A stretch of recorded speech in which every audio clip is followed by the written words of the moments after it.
एक दिन मैं ऑफिस में था तो मेरी बीवी की मुझे कॉल आई। वो मुझे बहुत ज़्यादा परेशान लग रही थी। उसने मुझे बोला कि आप फौरन से घर आ जाएं। जब मैं घर गया तो मैंने अपनी बीवी को देखा तो मेरी बीवी बहुत ज़ोर ज़ोर से रो रही थी। जब मैंने उससे वजह पूछी तो मेरी बीवी मुझे कहने लगी कि जब मैंने आपको कॉल की थी तब उस वक्त कहाँ थे आप। मैंने अपनी बीवी को जवाब दिया कि मैं अपने ऑफिस में था और मैं अपना काम कर रहा था। मेरी बीवी ने मेरा हाथ अपने सर पर रखा और कहा कि प्लीज़ मुझे आप सच बताएं कि आप उस वक्त कहाँ थे जब मैंने आपको कॉल की। मैं बहुत ज़्यादा हैरान हो गया। मैंने अपनी बीवी से कहा कि तुम मुझे पहले वजह तो बताओ कि तुम ये सब किस लिए पूछ रही हो, फिर मैं तुम्हें बता दूंगा। तो मेरी बीवी ने मुझे कहा कि आज एक फ़कीर आया था। उस फ़कीर ने ज़ोर से सदा लगाई।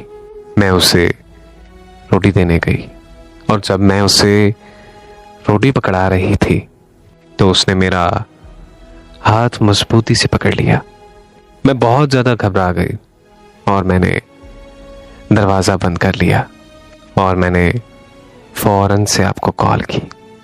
मेरी बीवी जैसे ही ये बात करती गई, यकीन जानिए कि मेरी रूह कांप गई उस वक्त, क्योंकि जिस वक्त मुझे मेरी बीवी की कॉल आई थी तो उस वक्त मैं किसी गैर महरम के साथ था। मैंने अपनी बीवी को फौरन सच बता दिया और उससे अपनी इस गलती की माफ़ी मांग ली। मेरे अपने बीवी के सामने आंसू निकल आए। मैंने अपनी बीवी से भी अपनी गलतियों की माफ़ी मांगी और अपने खुदा से भी अपनी गलतियों की माफ़ी मांगी।